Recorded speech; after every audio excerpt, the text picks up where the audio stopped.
Bible मुकद्दस मेरे साथ बोले, जो वादों की सच्ची है, कौल की पक्की, यानी वादों की पक्की। तो मुकद्दस मत्ती की अंजील और उसका 15वां बाब 21वीं आयत से 28वीं आयत तक खुदा के बेमिसाल लासानी कुदरत वाले कलाम में से अपनी हदायत और रहनुमाई के लिए पढ़ेंगे। फिर यीशु वहां से निकलकर सऊल और सैदा के इलाका को रवाना हुआ, और देखो एक किरानी औरत उन सरहदों से निकली और पुकार कर कहने लगी, ऐ खुदावन इब्न दाऊद, मुझ पर रहम कर। एक बदरू मेरी बेटी को बहुत सताती है।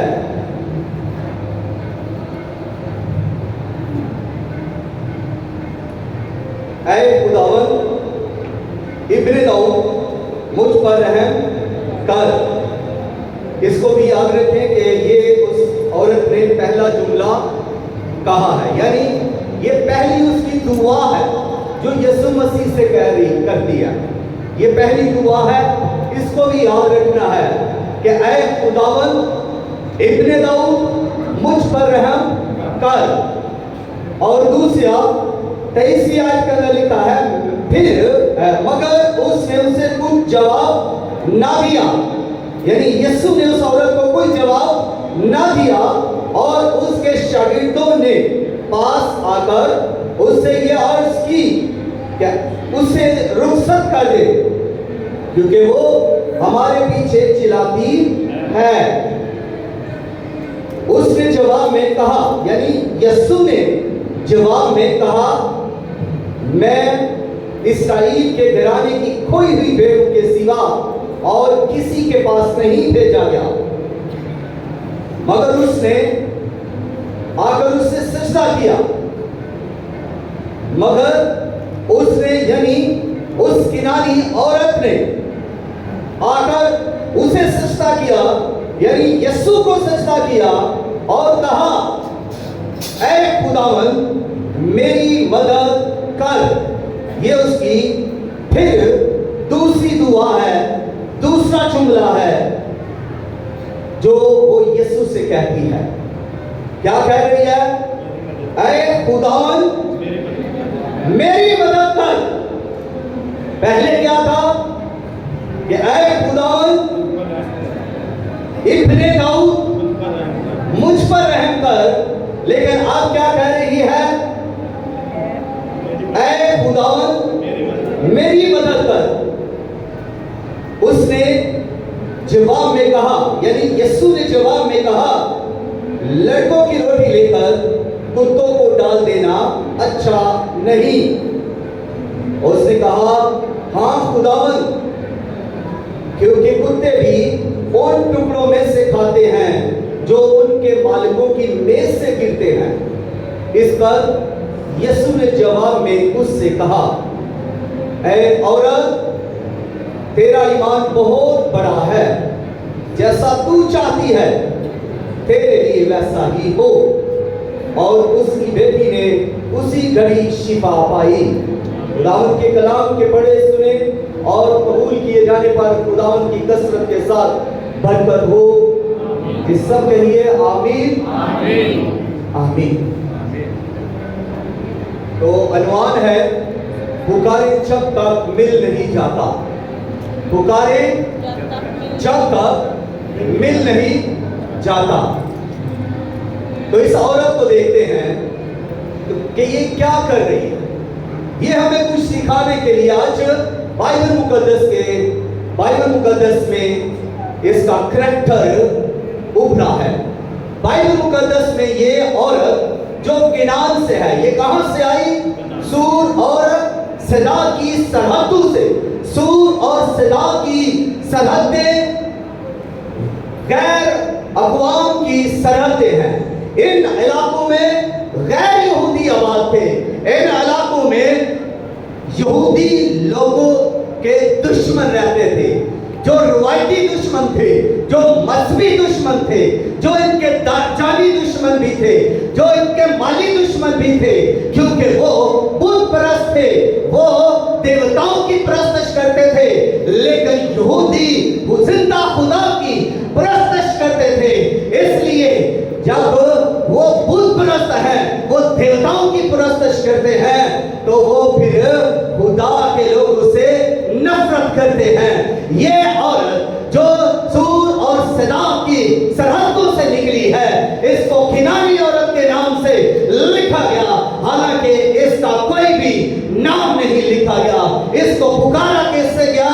किनानी औरत, यानी उन सरहदों से निकलने वाली औरत, उन सरहदों से आने वाली औरत, जहां पर गैर अक़वाम बसते हैं, जहां पर गैर यहूदी बसते हैं और जहां पर बुत परस्त बसते हैं। और ये औरत उन बुत परस्तों में से निकलकर यीशु मसीह के पास आती है। और जब ये यीशु मसीह के पास आती है तो आकर ये चीखती और चिल्लाती है और ये मिन्नत और समाजत करती है, ये गिरे और सारी करती है, ये खुदावंद यीशु मसीह से मुखातिब होती है और इंतजाएं करती है, सिदाएं करती है, रोती गिड़गिड़ाती और चिल्लाती है, बिलबिलाती है। क्यों? कि ये एक मां भी है। इससे पहले ये जबकि यहूदी मजहब से, गैर यहूदी मजहब से है, बुत परस्तों से है, तो फिर ये कहां गई होगी? जब इसकी बेटी को बदरूस आती है तो ये मां भी तंग आती है, रोती है अपनी बेटी की हालत को देख कर, क्योंकि बुरी रूहें कोई अच्छा सलूक नहीं करती।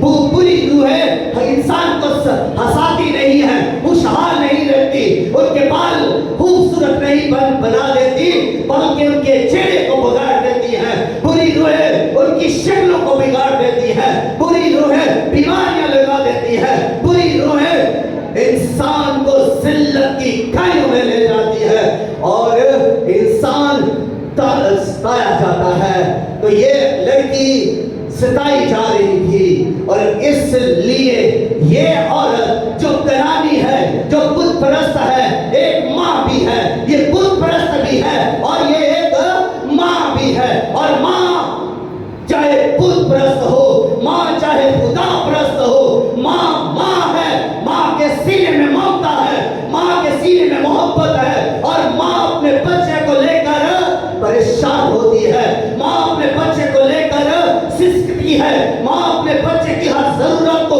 पूरा करने की कोशिश करती है। और मां के सीने में जो अपने बेटे या बेटी के लिए मोहब्बत है, इस दुनिया में और किसी के पास ऐसी मोहब्बत, ऐसा जज्बा नहीं है। मां उत्तम है, मां का रुतबा, मां का मुकाम सबसे ऊपर है। इसलिए खुदावंद यीशु मसीह के पास जब ये मां आती है तो इससे पहले भी तो ये मां ही थी जब ये बुत परस्ती कर रही थी, जब ये देवताओं के पास जाती है, जब ये मंदिरों में जा रही है, जब ये देवताओं के आगे चढ़ावे चढ़ा रही है, कुर्बानियां कर रही है, उस वक्त भी तो ये मां है और ये बुत परस्त है, क्योंकि ये चाहती है कि मेरी बेटी शिफा पाए, मेरी बेटी इस बदरू से आजाद हो।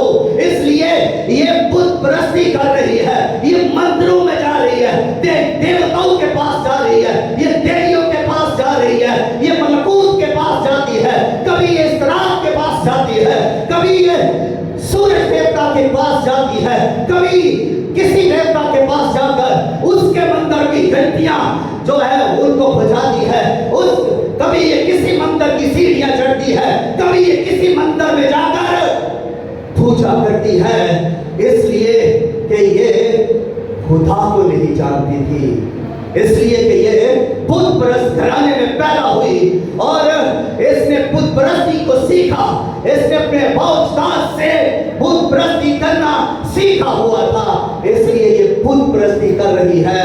तो ये देवताओं के पास इसलिए जा रही है कि शायद कोई देवता इसकी बेटी को रहाई दे, शायद कोई देवी इसकी बेटी को आजाद करवाए। ये बुत परस्ती कर दी और बुतों के पास जा रही है। लेकिन अब जबकि ये एक बेचारी बेबस लाचार मां मजबूर होकर उन सरहदों को छोड़ देती है, उस इलाके को छोड़कर निकल आती है जहां पर देवी देवता की पूजा हो रही है, जहां पर दुश्मन रह रहे हैं यहूदियों के। अब वहां से निकलकर अब ये कहां पर आती है? अब ये यीशु मसीह के पास आती है। अब यीशु मसीह और शागिर्द और भीड़ जा रहे हैं। आपने बाइबल मुकद्दस को जब पढ़ा होगा तो झील में देखे थे, जब भी यीशु मसीह जा रहे हैं तो यीशु मसीह अकेले नहीं जा रहे। यीशु मसीह जब जा रहे हैं तो उनके साथ उनके शागिर्द जा रहे हैं। यीशु मसीह के साथ ना सिर्फ शागिर्द बल्कि बहुत ज्यादा भीड़ होती थी, और उस भीड़ में ऐसे लोग होते थे जो बीमार भी होते थे, बदरूग्रिस्ता भी होते थे, और उस भीड़ में ऐसे लोग भी होते थे जो यीशु मसीह पर इल्जाम लगाने वाले और यीशु मसीह की कोई बात पकड़कर यीशु मसीह पर पथराव करते और यीशु मसीह को झूठा साबित करने की कोशिश करते थे। ऐसे लोग भी उस भीड़ के अंदर थे जो यीशु के पीछे चल रही थी। अब ये औरत किनारी सरहदों से निकली है और आकर यीशु मसीह के पीछे चिल्लाना शुरू कर दी, यीशु मसीह को पुकारती है। यीशु मसीह को जब ये पहली बार पुकारती है तो किस तरह इसने पुकारा, ऐ खुदावंद इब्ने दाऊद मुझ पर रहम कर। ये एक जबरदस्त दुआ है, ये एक उत्तम और आला दुआ है, ये एक जबरदस्त प्रेयर है जो मेरे ख्याल में हर शख्स को करनी चाहिए। हमें दुआ के अंदर रहना चाहिए। अब ये औरत जो यीशु मसीह से मुखातिब है तो इसने पहला टाइटल यीशु का क्या दिया? ऐ खुदावंद, ऐ खुदावंद। दूसरा टाइटल क्या है? इब्ने दाऊद, इब्ने दाऊद और खुदावंद। दो टाइटल ये औरत यहां पर दुआ करने से पहले ही बयान कर रही है।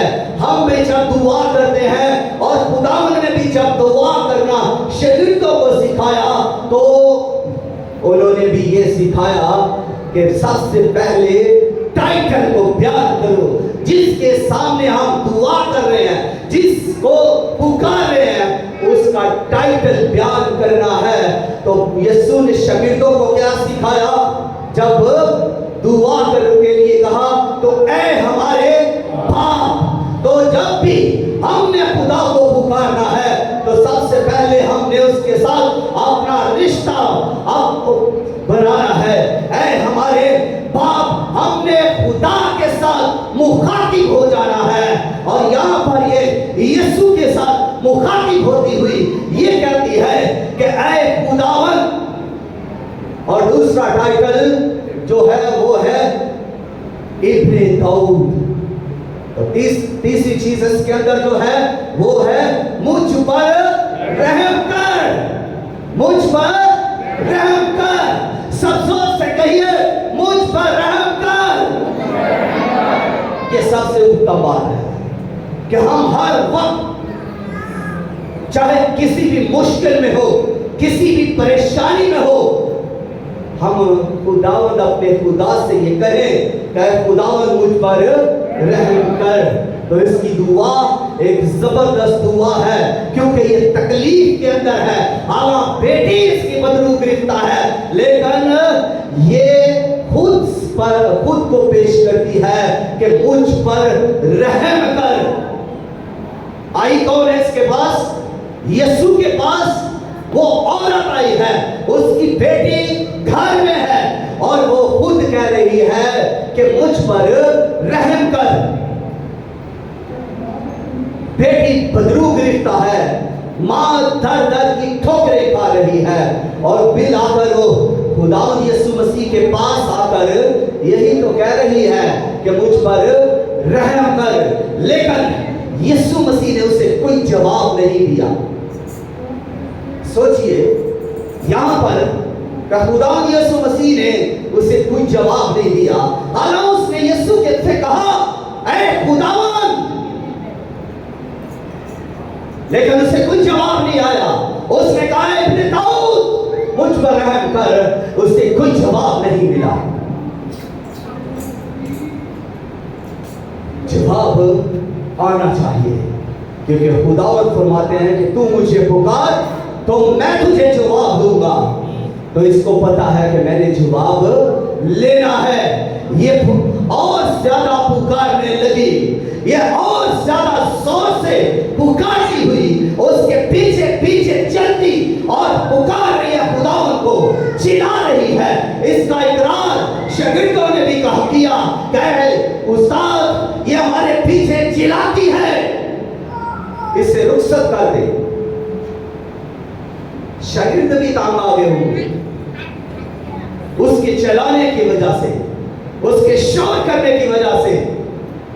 तो शागिर्द भी यीशु से कह रहे हैं कि इसे रुखसत कर दे, ताकि क्या हो,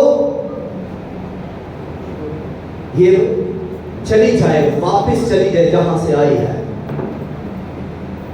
तो लेकिन खुदावंद ने क्या जवाब दिया?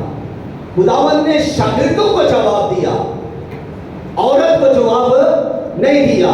खुदावंद ने शागिर्दों को जवाब दिया और कहा कि मैं इस्राएल की खोई हुई भेड़ों के सिवा और किसी के पास नहीं भेजा गया।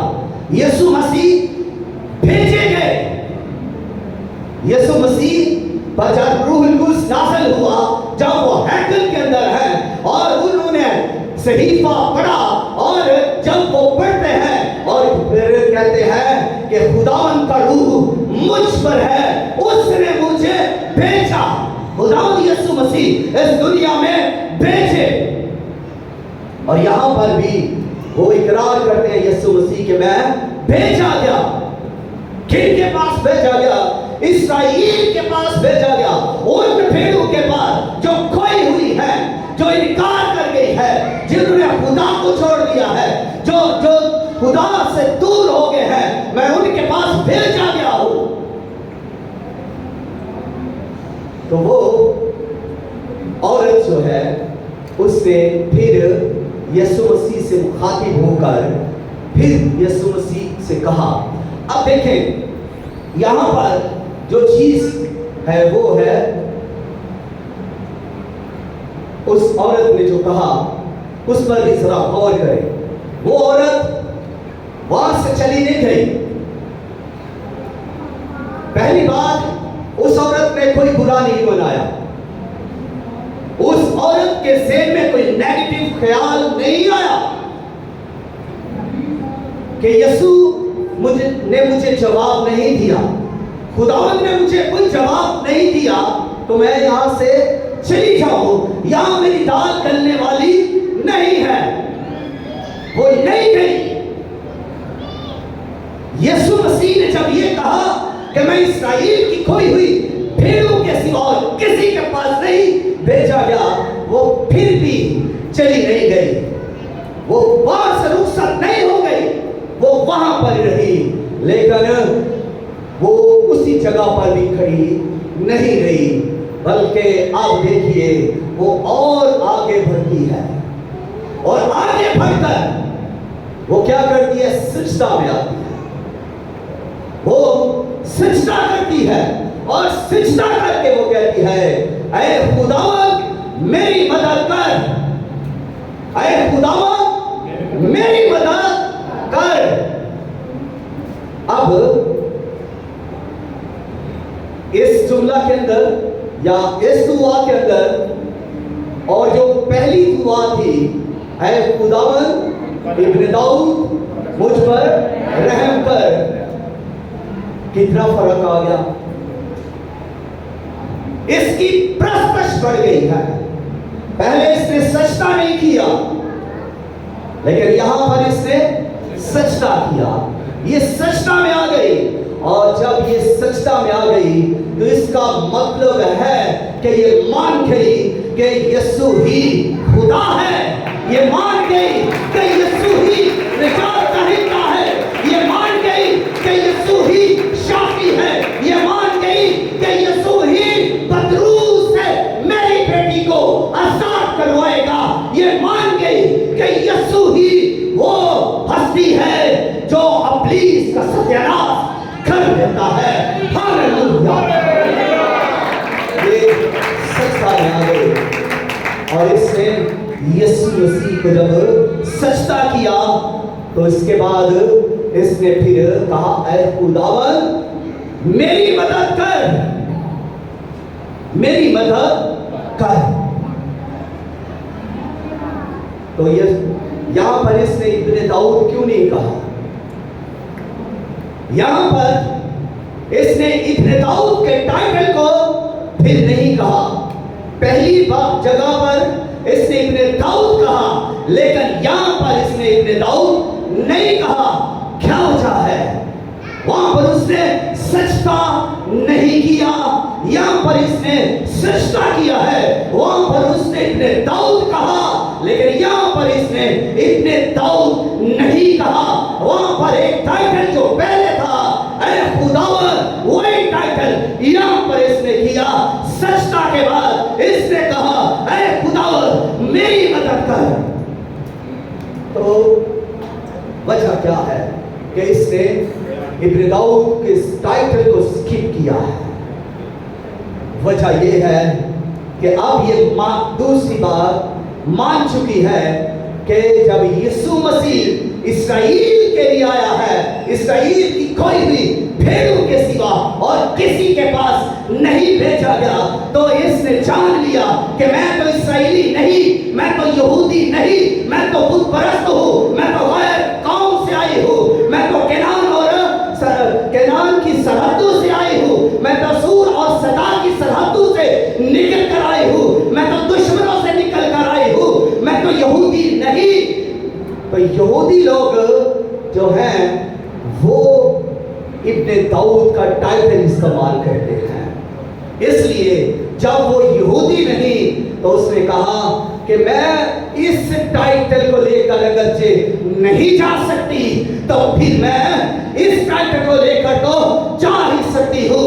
अरे खुदावन, खुदावन सबका खुदावन है, खुदावन ने सबको पैदा किया, खुदावन सबका राज़िक है, खुदावन सबका मालिक है, खुदावन सबका खालिक है, खुदावन सबका शाफी है, खुदावन सबका हीलर है, और खुदावन सबसे प्यार करने वाला खुदावन है।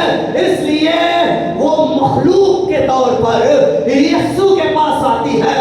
वो अगरचे यहूदी होने के सबब से नहीं, वो गैर यहूदी है, तो वो इसलिए वहां पर नहीं आ सकती। तो मखलूक होने की सबब से तो अपने खालिक के पास आ सकती है। अब वो इसीलिए डायरेक्ट रिलेशन बनाती है कि मैं तेरी मखलूक हूँ, मेरा खालिक तू है और तू मेरा खुदा है, तू प्रस्तश के लायक है। इसलिए वो उसे सजदा करती है और पुकार उठती है कि ऐ खुदावंद मेरी मदद कर। Hallelujah, hallelujah. तो ये अब मदद के लिए पुकार रही है, पहले भी पुकार रही थी, लेकिन डायरेक्शन सही होनी चाहिए, रिलेशन सही होना चाहिए, वर्शिप सही होनी चाहिए। पहले बार इसने दुआ की तो उसमें इसका तरीकाकार कुछ अलग था, इसकी डायरेक्शन, इसका रिलेशन, इसकी वर्शिप वहां पर हमें उस तौर पर नजर नहीं आ रही जिस तौर पर यहां पर है कि जब ये वर्शिप करती है, सजदा के अंदर आती है, तो ये सबसे उत्तम वर्शिप है।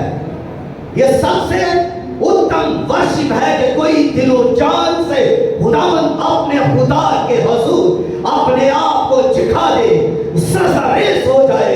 इससे उत्तम, इससे बड़ी, इससे आला प्रस्तश हो ही कि कोई शख्स अपना सब कुछ छोड़कर, अपना मान सम्मान, अपना सब कुछ छोड़कर खुदा के कदमों में गिर जाए, मदद के लिए पुकारे, तो क्या खुदा मदद नहीं करेगी? खुदा मदद करेगा जब हम सही तौर पर वर्शिप के साथ उसके पास आएंगे। यहाँ ये ताज़ीम और तमजीद के साथ खुदावंद के पास आई और इसने ठीक रिलेशन बनाया और ये ठीक तौर पर खुदावंद यीशु मसीह के पास आई। तो अब खुदावंद यीशु मसीह ने इससे एक जवाब दिया कि लड़कों के लिए रोटी लेकर कुत्तों को डाल देना अच्छा नहीं। तो अब यहां से वो बात लेती है और कहती है क्या खुदावंद, कुत्ते भी तो मालिकों की मेज से गिरे हुए टुकड़े खाते हैं। तो यीशु मसीह ने जब ये बात उसकी सुनी तो ये सिर्फ बात ही नहीं है, इसके अंदर ईमान भर आया। यीशु मसीह जान गए कि ये औरत शिफा लिए बगैर नहीं जाने वाली। ये औरत जिसने वर्शिप भी की, जिसने पुकारा चिल्लाया मेरे पीछे, जिसने बार बार मुझे पुकारा और मैंने इसे जवाब नहीं दिया, इस औरत ने मेरे सामने अपने आप को गिराया, झुकाया, सजदा किया और ये मुझे पुकारती रही, लेकिन मैंने इसे अभी तक इसकी फेवर में कोई जवाब नहीं दिया।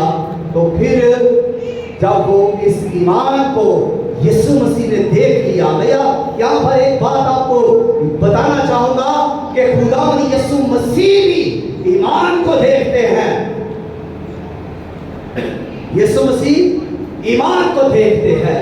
शागिर्द भी ईमान को देखते थे कि इसके अंदर शिफा पाने के लिए ईमान है या नहीं।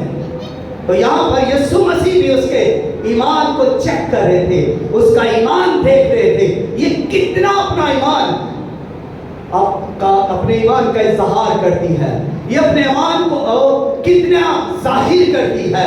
और उस औरत ने अपने ईमान का इजहार किया और उसके ईमान का लेवल ये है कि उसने खुदावंद से जब ये कहा कि कुत्ते भी मालिकों के मेज से गिरे हुए टुकड़ों को खाते हैं, तो फिर खुदावंद यीशु मसीह ने कहा, ऐ औरत, तेरा ईमान बहुत बड़ा है।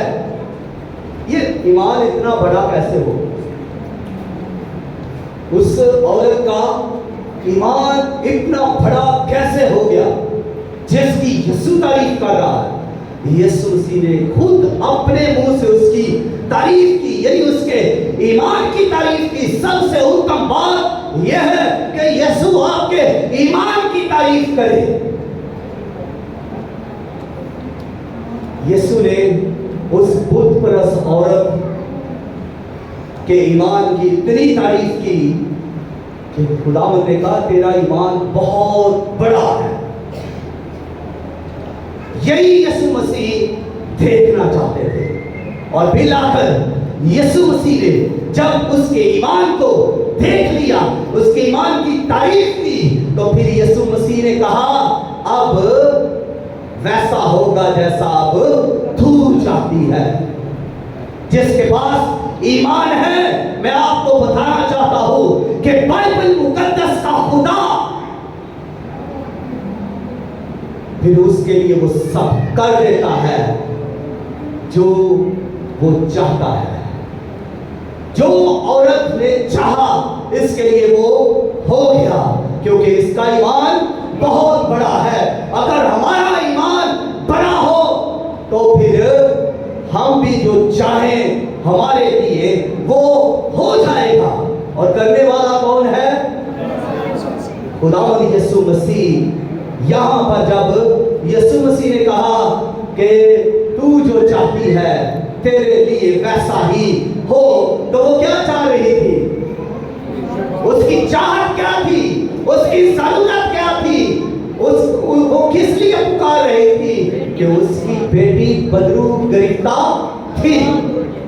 वो चाहती थी कि मेरी बेटी बदरू गिरफ्ता बेटी आजाद हो जाए, मेरी बेटी शिफा पा जाए। तो उसके लिए वैसा हुआ। अरे जिसके पास ईमान है, भरा ईमान है, यीशु ईमान का लेवल देखता है, और उसने देखा तो शिफा उस औरत से पहले उसके घर में गई।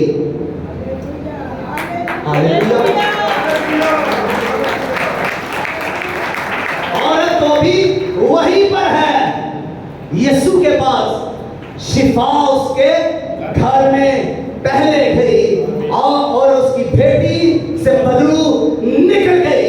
इसलिए कि जब यीशु फरमाए, जब यीशु के मुंह से कलाम सादर हो, तो कलाम खुदरत वाला है, कलाम असर रखता है, कलाम मुअस्सर है, कलाम हथौड़े की मानद बरसता है, और कलाम ट्रैवल करता है।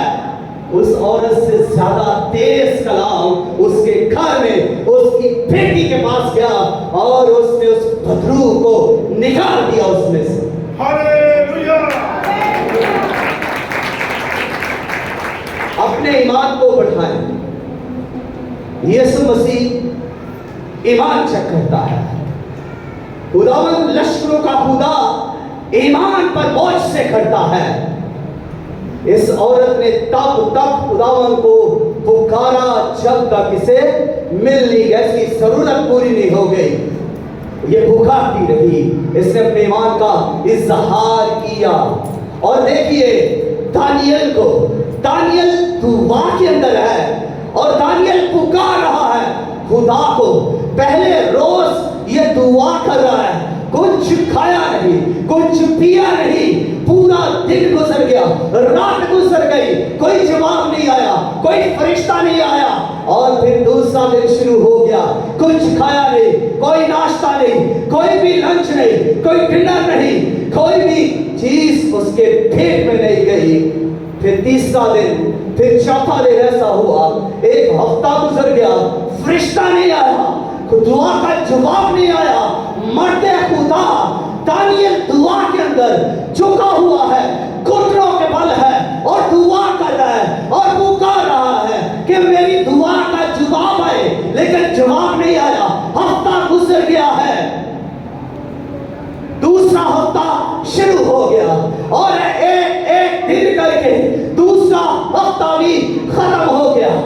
2 हफ्ते गुजर गए, दानियल ने ना कुछ खाया ना कुछ पिया, और दुआ करता रहा, घुटनों के बल वहां पर रहा, पुकारता रहा, दुआ का जवाब नहीं आया। फिर तीसरा हफ्ता शुरू हो जाता है, और जब तीसरे हफ्ते का पहला दिन गुजरता है, जवाब नहीं आता, तो फिर दूसरा दिन गुजरता है, फिर भी जवाब नहीं, और चौथा दिन, पांचवा दिन, छठा दिन, यहां तक कि ये हफ्ता भी पूरा गुजर जाता है। 21 दिन गुजर जाते हैं, लेकिन जवाब नहीं आता। कुछ खाया नहीं, कुछ पिया नहीं, और मरते खुदा दुआ के अंदर है, दुआ के जज्बा के अंदर है, पुकारता जा रहा है, दुआ करता जा रहा है। जवाब आए, तो जवाब कितने दिनों के बाद आया? 21 दिन बाद दुआ का जवाब आया। खुदा का फरिश्ता जबराईल आया, और उसने कहा, मर्दे खुदा तेरी दुआ का जवाब तो पहले रोज ही खुदा ने दे दिया, लेकिन मुझे यहां तक पहुंचते पहुंचते 21 दिन लग गए। नीचे तू जंग कर रहा है, ऊपर मैं जंग कर रहा था। फारस के महकुलों ने मुझे रोक लिया। मुकाइल फरिश्ता, जंगजूस फरिश्ता आया मेरी मदद के लिए। ऊपर भी जंग थी, नीचे भी जंग थी। नीचे दानियल जंग कर रहा है, दुआ के अंदर, रोजा के अंदर, और घुटनों के बल होकर जंग हो रही है, और ऊपर भी जंग है। तो जब ऐसी जोरदार और जबरदस्त जंग होगी, तो क्या फतह ना मिलेगी? क्या जवाब नहीं आएगा? जवाब आया, खुदा का फरिश्ता आया। आज ऐसी दुआ का फकदान है, आज ऐसी दुआ का जज्बा नहीं, आज दुआ का जज्बा नहीं है, आज दुआ की ख्वाहिश नहीं है, आज लोग दुआ नहीं करते, आज लोग दुआ के लिए अपने आप को झुकाते नहीं है, आज लोगों के पास दुआ के लिए टाइम नहीं है। बीमारी से मर जाएंगे, बदरूहें तड़पाती रहेंगी, बदरूहों का भार भी अपने ऊपर रखेंगे, लेकिन दुआ नहीं करेंगे, रोएंगे, बदरूहों के सबब से चिल्लाएंगे, हालात बुरे होने के बावजूद भी लोग दुआ नहीं करेंगे, लोग घुटनों के बल नहीं आएंगे, लोगों के अंदर दुआ की ख्वाहिश पैदा नहीं होगी और बीमारियों में सस्ते तड़पते रहेंगे, दुश्मन मारता रहेगा, लेकिन दुआ नहीं हम करेंगे, दुनिया का सब कुछ करेंगे, लेकिन दुआ नहीं करेंगे। जब हम दुआ नहीं करेंगे तो फिर मार तो पड़ेगी, मार हम खाएंगे। किसी ने कहा है जो दुआ नहीं करता वो कमजोर है, वो कमजोर है, और याद रखिए कमजोरों को मार पड़ती है। जब कोई कमजोर है तो उसे हर जगह से मार पड़ेगी, हर जगह से धटकार आ जाएगा, उसकी कोई इज्जत नहीं, कोई वैल्यू नहीं, क्योंकि वो कमजोर है। और दुआ करने वाले जोरावर है, और दुआ करने वाले जोरावर है, जोरावर छीन लेते हैं। हालेलुया, जोरावर छीन लेते हैं। आप जोरावर बने, आपको दुआ में ठहरना है, दुआ का जज्बा रखना है, दुआ की ख्वाहिश रखनी है, दुआ में ठहरना है, तो फिर हालात बुरे नहीं रहेंगे। बदरूहें आपके बदनों में, आपके घर में कभी नहीं रहेंगी। दुआ करने वालों के पास बीमारियां भी नहीं रहेंगी, बीमारियां भी बदनों से जाएंगी जब हम दुआ करने वाले होंगे। आप दुआ तो करें, दानियल को देखें, ये दुआ कर रहा है, 21 दिन आप भी किसी जगह पर अड़ जाए। जैसे हम जिस्मानी तौर पर अड़ जाते हैं, अच्छा यहां पर दीवार नहीं बनने दूंगा, सर लग जाए, दीवार नहीं बनने, कुछ शर्त लगाए, कुछ जज्बा रखे कि बीमारी जब तक खत्म नहीं होगी मैं खुदावंद यहां से नहीं उठूंगा, जब तक मेरी दुआ का जवाब नहीं आए खुदावंद मैं यहां से नहीं हिलूंगा, मैं यहां पर ही भूखा प्यासा तेरे ही कदमों में रहूंगा, जब तक मेरे हालात संवर नहीं जाते, जब तक मुझे जॉब मिल नहीं जाती, मैं खुदावंद यहां से नहीं जाऊंगा, जब तक मेरे बदन से बदबू निकल नहीं जाती, जादू या तवीज मेरे बदन को छोड़ नहीं जाते, मैं यहां से हिलने वाला नहीं, मैं दुआ में ठहरूंगा। कोई ऐसा जज्बा तो पैदा करे।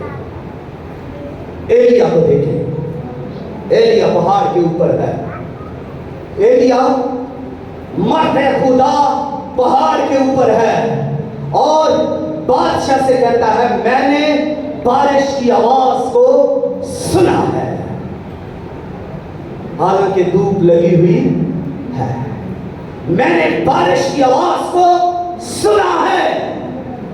मर्द खुदा ने उस आवाज को सुना और किसी ने नहीं सुना। दुआ करने वाले आवाजें सुनेंगे, खुदा की तरफ से मौजज़ों की आवाजें सुनेंगे, खुदा की आवाज को सुनेंगे। कौन सुनेंगे? दुआ करने वाले।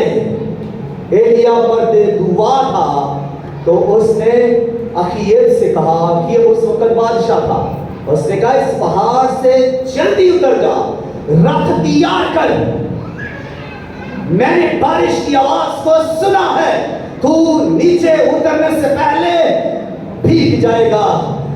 जल्दी कर, बारिश तुझे रोक ना ले। रथ तैयार कर और बैठ और निकल जा नीचे। और वो उसी वक्त अपने रथ में सवार होकर पहाड़ से नीचे जाने लगा।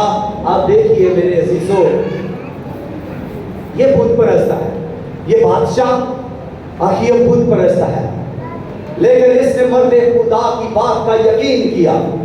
ये भी तो कह सकता है, पादरी साहब बाहर धुप लगी, तुसी किस तरह कह सकते हो कि बारिश आए?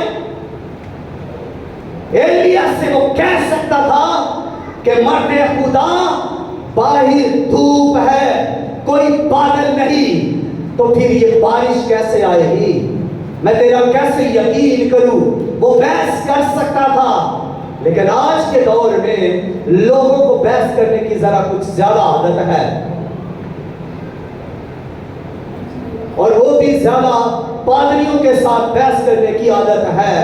काश बहस करने की बजाय वो दुआ करें, और बहस करने की बजाय वो इस बात पर ईमान रखें कि ये जो मर्दे खुदा कह रहा है, जिसमें खुदा का रूह बोलता है, वो भी जो कह रहा है वो ठीक ही कह रहा है। अब लोग कलाम से पहले दुआ क्या करते हैं? अच्छा, खुदावन तेरा खादम ना बोले, तेरा रूह बोले। तो जब रूह बोलता है फिर कलाम हमें लगा। ओ भाई, जख्म तो पहले है, कलाम ने तो लगना है, जख्मों पर कलाम लगेगा। कलाम लगने वाली चीज है, दो धारी तेज तलवार, तो कलाम तो लगने वाली चीज है। फिर कलाम कौन कर रहा है, पादरी या रूह? बोल ले आपको जी। जब पादरी को तो आपने पहले चुप करा दिया है, पादरी ना बोले, तेरा रूह बोले, तो मेरे ख्याल में ये दुआ सही है या गलत है? सही है। चला जरा इसको करेक्शन कर लें कि ये बोला करे कि खुदावन तेरा खादम बोले और रूह में बोले, इसमें तेरा रूह बोले। अब खादम बोलेगा नहीं, लो जी मैं आए थे, तो भाई रूह कैसे बोलेगा? रूह ने यहां से होकर बोलना है, जब मुंह खुलेगा तो रूह बोलेगा। रूह ने इस बदन को इख्तियार किया है, रूह इसलिए हम में आता है कि वो हम में बोले। अब इतने पादरी नहीं चुप करा देता रहता, पादरी साहब ना बोले, तो पादरी बोलेगा तो रूह बोलेगा। बात समझ के नहीं? तो मेहरबानी करके ऐसी दुआएं ना किया करें कि पादरी अरे घर के चुप पादरी बेचारे घर डालते हैं, पहले तो खिला गए घर क्या था। तो इसलिए मेहरबानी से दुआएं जरा अच्छी किया करें, करेक्शन के साथ। खादम का बोलना जरूरी है। मैं आपको ये बताऊं कि आप कह सकते हैं कि ये जो शख्स मेरे सामने खड़ा है, इसके मुंह में मेरी बरकत है। जब ये बोलेगा तो मेरी बरकत ट्रांसफर होगी। जब ये बोलेगा तो इसके बोलने से मेरी कामयाबी होगी, इसके बोलने से मैं भरूंगा। आप कह सकते हैं, अगर आपका ऐसा ईमान है, ये उस कनानी औरत का ईमान था कि ये बोलेगा, यीशु बोलेगा, यीशु कहेगा तो मेरी बेटी शिफा पाएगी। लेकिन हमारा ऐसा ईमान नहीं होता, हम पादरियों को चुप करवाते रहते हैं। तो पादरी न बोले, पादरी बोलेगा शिफा जारी होगी, पादरी बोलेगा बदरूल निकलेगी, पादरी डांटेगा बदरूल निकल तो बदरूल निकलेगी, पादरी डांटेगा तवीज जल जाए, तवीज जल जाएंगे, पादरी डांटेगा क्योंकि पादरी के पास एक इख्तियार है और वो रूहानी इख्तियार है और वो यीशु मसीह से लिया हुआ इख्तियार है और यीशु मसीह ने दिया हुआ इख्तियार है। हालेलुया। जब इस इख्तियार का इस्तेमाल होगा तो मौत से होंगे।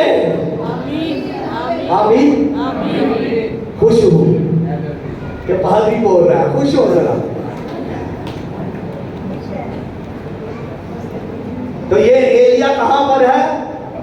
पहाड़ के ऊपर। और पहाड़ के ऊपर इसकी जरा डायरेक्शन देखिए, इसकी जरा पोजीशन देखिए, इसका जरा तरीकाकार जरा देख लीजिए। ये किस तरह वर्शिप कर रहा है और ये किस तरह खुदा को पुकार रहा है, इसको जरा देखिए।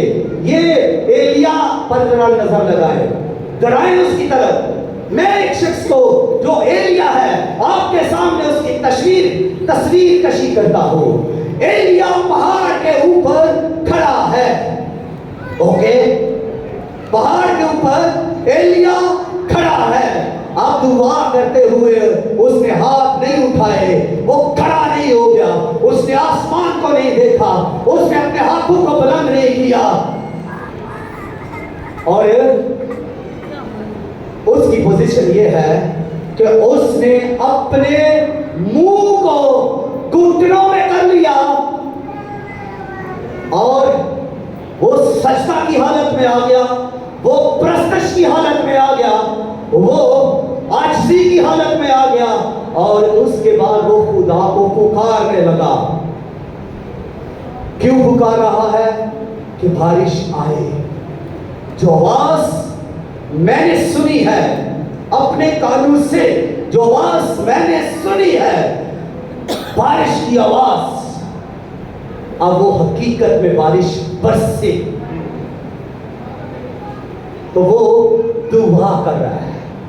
जब खादम दुआ करेंगे तो जो कहा गया है, जो आवाजें हैं, वो हकीकत में बदलना शुरू हो जाएगी।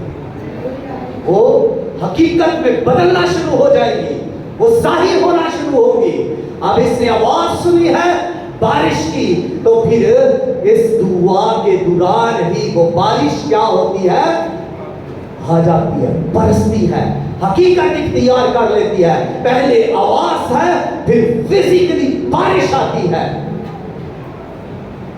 अब वो दुआ कर रहा है, दुआ करते हुए अपने शागिर्द से कहता है जरा जाकर देख, कोई बादल आया?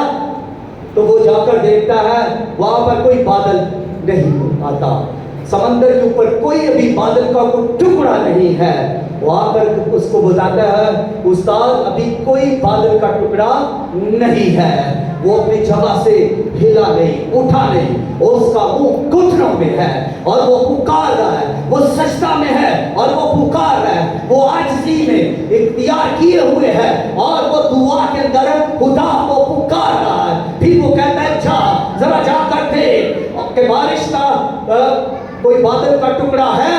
तो वो जाकर देखता है नहीं। फिर वो आता है, आकर कहता है अभी तक तो वहां पर कोई बादल का टुकड़ा नहीं है। फिर वो दुआ के अंदर है, फिर उसे भेजता है, आकर कहता है हाँ कोई टुकड़ा नहीं, और फिर 7 बार उसे भेजता है और 7वीं बार जब आता है तो आकर कहता है कि मालिक आका हाथ के बराबर एक बादल का टुकड़ा है। अब मर्दे खुदा जिसने बारिश की आवाज सुनी थी, तेज बारिश की आवाज सुनी थी, अब वो ये कहता है कि बारिश आने वाली है, बारिश तेज आने वाली है। अहियब नीचे चला जा, भाग जा, बारिश तुझे रोक ना ले।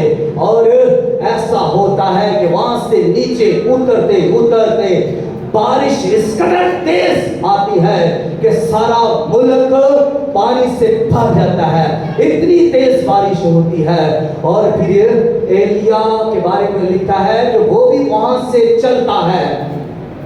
अब देखिए अखियब भी चला, रथ के ऊपर चला, बादशाह है, लेकिन लिखा है कि एलिया उससे पहले पहुंच गया। रूहानी लोग जिस्मानी लोगों से आगे बढ़ जाते हैं। अखियब जिस्मानी था लेकिन एलिया रूहानी था।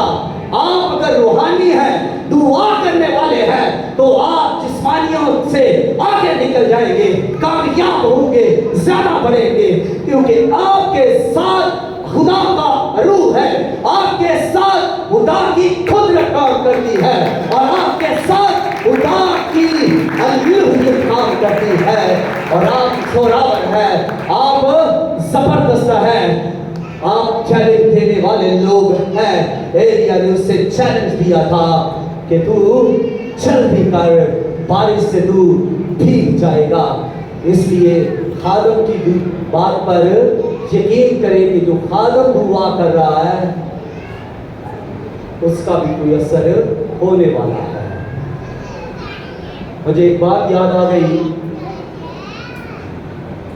भाई एडी शबाज ने यहां से एक बात की थी कि पास्टर ने कहा कि बारिश आने वाली है, तो पूरी जमात में से एक लड़का उठा जो छोटा था, वो घर गया और जाकर वो अपनी छतरी लेकर आ गया, और उसको लोगों ने पूछा कि तू क्यों लेकर आया है? उसने कहा पादरी साहब ने कहा है कि बारिश आने वाली है। उसने ईमान रखा, उसने यकीन किया। अगर आप उस वक्त सभी ईमान रखते तो सभी छतरियां लेकर आते। उस औरत के नानी को पता था कि यीशु जो कुछ कहेगा वो हो जाएगा। हमें भी पता होना चाहिए कि हम जो कुछ कहेंगे वो हो जाएगा, वो हो जाएगा। आमीन। खुदावंद इस कलाम के वसीला से हम